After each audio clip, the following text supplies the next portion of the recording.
Alright guys, what's going on today? Welcome back to my channel. In this video, you already know what I'm going to talk about. Episode 190 of Boruto. Now, if you guys seen Boruto, me personally, I didn't like the episode. I felt it a waste. I know it's anime canon. I know some people may hate it or whatever. But I felt like this episode wasn't that great. Now, I know, like I said, I know they have to, keep a bit of distance between manga and anime and everything. But they could have added some more stuff in this episode. Alright, this episode to me personally felt like a One Piece stretched episode. Like, they took 15-20 minutes trying to get one point. Now, with the episode, there's scenes where they're moving Kawaki to the washroom and everything. They have all three of them moving him together. And, it's like they're escorting some president or something. It doesn't, I don't know. I know they consider him dangerous or whatever. But it just doesn't fit Kawaki's narrative, alright? If you read the manga and everything, it just doesn't fit his narrative where all three of these guys gotta escort him to the washroom and Kawaki sees some tools being used, this and that. It shows how smart Kawaki is, but this episode just doesn't, it doesn't just stick out. It doesn't feel right. I mean, this is my opinion on this episode. Me personally, I didn't like it. I didn't mind the episode, but I felt like it was just kind of a waste. It's just kind of a filler to throw, for next week's or the two episodes after.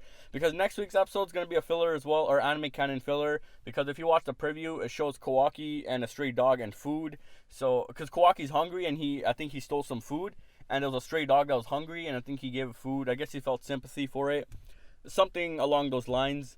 But yeah, this stuff is not in the manga. Now, we might not see the manga stuff for at least 2 or maybe 3 episodes.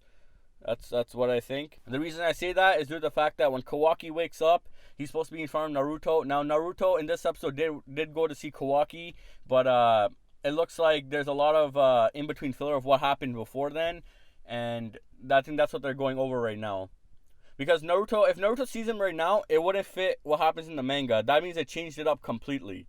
Alright? Unless Kawaki gets knocked out, he's hungry, he gets dehydrated, he gets knocked out, they bring him back to the Leafs hospital, and then he wakes up and meets the 7th Hokage. That I can understand. But if they do some bull, and they're like, yeah, Naruto meets Kawaki right now, and then he gets knocked out or whatever, and then he meets him again in the hospital, that just would not work. Alright, that's going away from the manga material. So let's get down to this episode. So a quick summary of this episode. Naruto, Shikamaru, Konohamaru, and Sai are talking about karma, talking about Kawaki and the Kara, all of them. And he talks about Kashin Koji. Now, if you look at Konohamaru, he's still injured from the last fight. That means that timeline was about a day.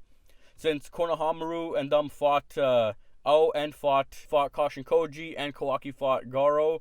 It was all about a day timeline, I believe. They talk about all that stuff, and then we go on back to the center, and you see Kawaki trying to break out of his prison room, and they're all surprised on why he's trying to break out and all sorts of that stuff. And they're all talking about the small talks about the karma. Now, like I said, in this episode, there wasn't much backstory. It's more of a filler talk. They're not talking anything serious. Like Boruto himself only looked at his karma seal for 30 seconds, I mean, not 30, 5 seconds, and called it a day. If you look at the previous episodes, he's looking at his karma, he's all scared, this and that. In this, none of the characters seem to show emotion or give a crap or even care of what happened in the last episode. Alright, no one's having any flashbacks, no one's traumatized, nothing. They're all like, whatever, just it is what it is. It doesn't make sense to me on there.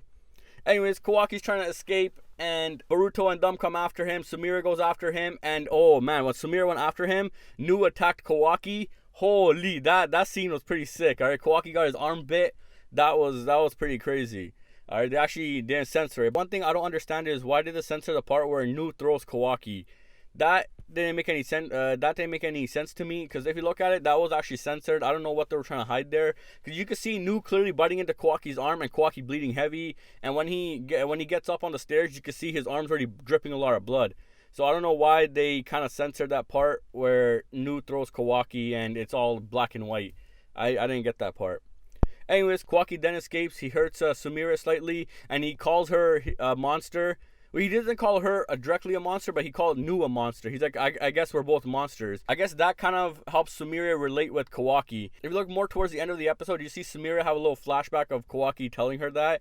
And if you go to future chapters, you can see why Sumire was closer to Kawaki around chapter 44. After these guys fought Boro, and they're all injured, and she was sitting alongside Kawaki's bed, along with Dr. Katasuke, rather than, Boruto, Sarada, whatever. I know those guys were injured too, but she was on his bed rather than Naruto's bed, or even Boruto's bed, or even Sarada for that matter. So I guess that's why they're kind of making these two characters relate. I kind of thought this theory a while back, where Sumire and Kawaki are actually going to be most likely together due to the fact that they both share a bad past and they'll both relate. That's why Kawaki, when Kawaki said to her that you're a monster just like me, she took that in, you know? And I guess that's why she cares more for Kawaki, because now she has somebody to relate to. Just like every other, character in the show, Boruto and Sarada, they can relate to each other because their fathers were never there. They never had the attention they wanted, and those two characters relate. That's why Sarada and Boruto always know what to do. They're always close to each other.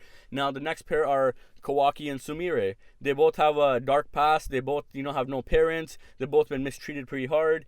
All right, and apparently, according to Kawaki, they're both monsters. I mean, Nu was a monster back in episode 13s, 14s, or whatever. You can see that. So I know Kawaki and Sumire are more going to be together, and she's going to sympathize with him, and all sorts of stuff. All right, I have a theory for that in the future where something might happen to Sumire and Kawaki goes on a rage, maybe destroying the village. Something like that might happen, Anyways, getting back to the episode. So after, Kawaki runs away, Boruto and them are trying to find him, and all sorts of crazy stuff starts happening, and Kawaki runs away, basically. You see Naruto hop the freaking train, and I didn't understand, okay, they hyped Naruto up at the end of last episode. Naruto looked serious, he looked pissed, alright? And then you go back onto this shit where he's like, let's go check him out, this and that. It just didn't hit me, alright? This episode didn't hit me. Now, episode 192 or 193, I think we're going to see Kawaki meet Naruto. Because, like I said, next episode, it's more of a filler as well, anime canon filler. And even this episode is anime canon filler. But yeah, we're going to see what happens with episode 192. Like I said, this episode, I personally didn't like much of it. For example, them escorting Kawaki to the washroom. They needed 3 people to escort him. All that sort of stuff. They never thought of putting a freaking stall in his room or whatever. And I don't even know. Alright, you had all this sick stuff go down. You had all this serious suspense, drama last episode. In this episode, not a single freaking word, not a single fucking word was mentioned regarding what happened last episode. Alright, not a single thing. Not even Sarada. Sarada, during the whole time Boruto was injured and fighting Caution Code, that stuff, she was so concerned about Boruto. And now, there's nothing. She doesn't even remember what happened to Boruto if you look at it. Even Boruto himself is confused. Looks at his karma, and that's it. Calls it a day. I don't understand what the fuck is going on with this episode. Anyways, that's me rambling on about this. That's my opinion on this. Anyways, thanks for watching. Please comment, like, subscribe. Stay tuned for my future videos. I have some theory videos coming up soon, so stay tuned for that.